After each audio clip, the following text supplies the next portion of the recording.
Jinak taková pořadatelská informace pro vás, pro všechny to mlíko, ta bílá páska není žádné zábradlí, takže se o to neopírejte, protože kvůli tomu může sportovní ředitel ukončit nebo přerušit závod a počká se, až se všechno dozná nápravy. Takže děkujeme za spolupráci, dávejte pozor, i třeba za vámi na cestě jede zrovna nějaký offroad nebo track, takže je potřeba sledovat nejenom to, co je před vámi, ale i za vámi, aby nedošlo k nějakému zranění. Řekněme, že se třeba točího nenašlo, tak abyste zbytečně si nenechávali věci, které vám nepatří, a aby ti, kteří něco postrádají, aby věděli, kam si pro tebe jít.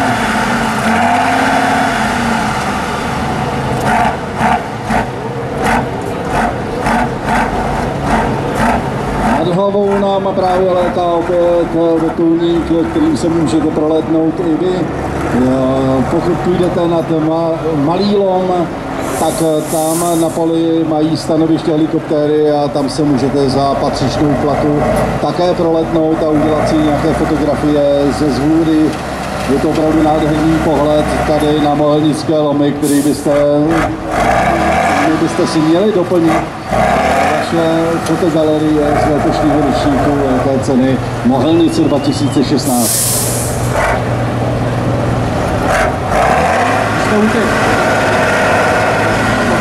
Veškeré informace o tomto závodě a do dalších vodnicích v rámci mistrovství České republiky průběžných a celkových najdete na webových stránkách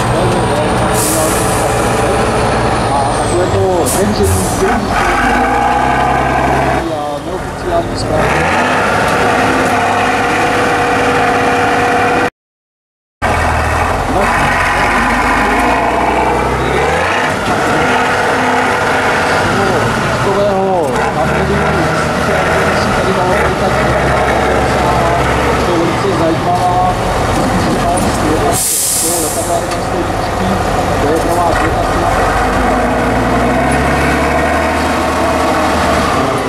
Auta, na které jste se neměli možnost podívat, na která jste si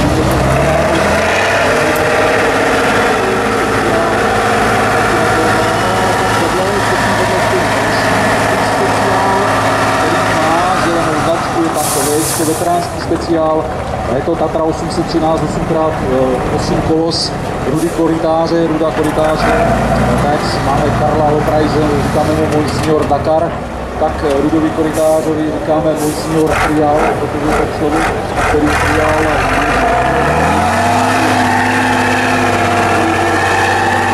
Tatra a který si ten svůj soutěžní speciál uchoval do veteránské verze, už ho nebude hrát tady těžký terén a se si ho víceméně zachovat jako veterána.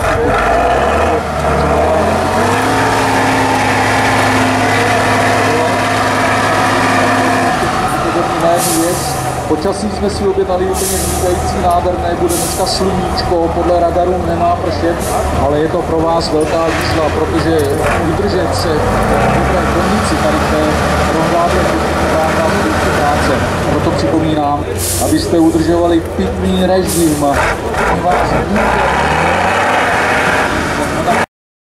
Klápěčku za TTčko a kluci pochopili, že se jedná o absolutně jiná, různá auta, ačkoliv je to modelová řada Tatra 815. Jedna je sklápěčka, to je ta náprava dopředu, druhá je K4, to jsou ty nápravy dopředu. To TTčko má absolutně jiný poloměr zatáčení, ale je tam 12 válec s 2 turbama, který má o 100 koní víc než ta sklápěčka. Ve sklápěčce je 8 válec, tahačů TTčko je 12 válec. Takže kluci si pochvalují.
za úspěchu, která mě lidí a učí správně problematiku. Dobrý projekt, dobré myšlení dohromady.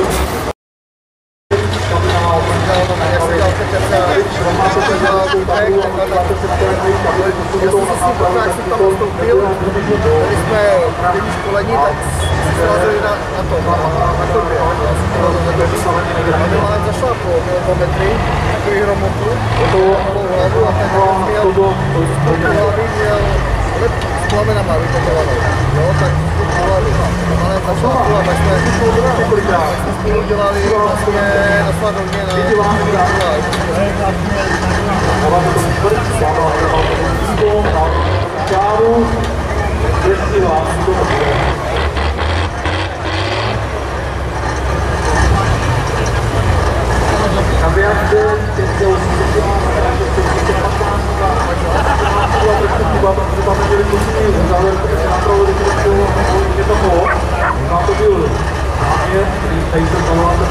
tady znova, ale Radové Tatrou do konce.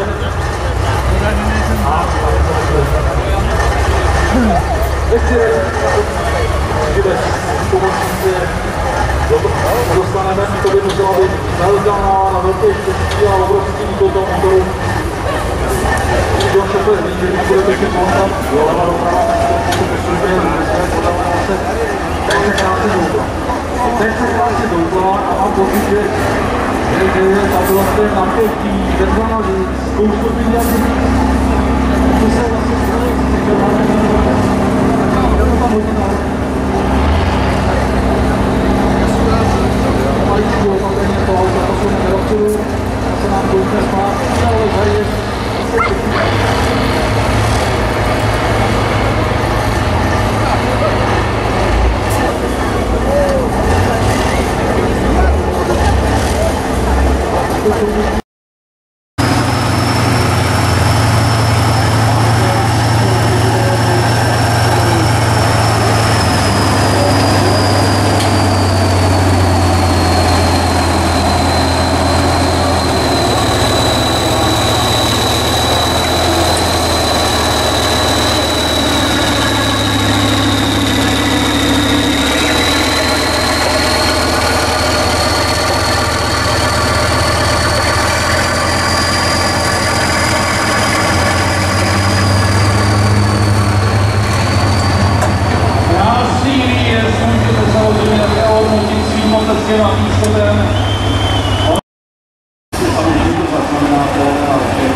můžete tady vytáhnout a postavit tu tato na převodců.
téměř dakarský.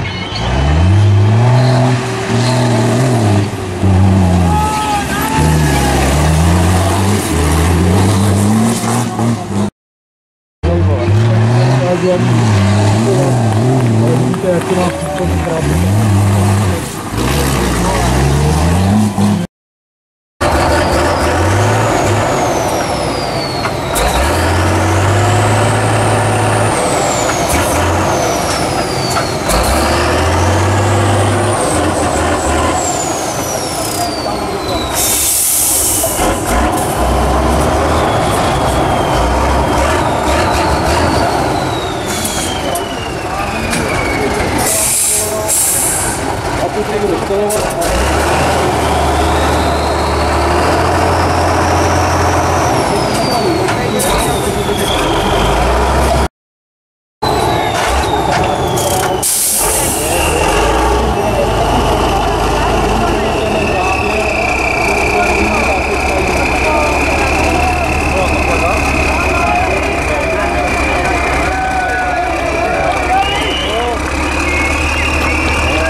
Prostřední náprava, to je krizová situace, krizový stav u této Tatry.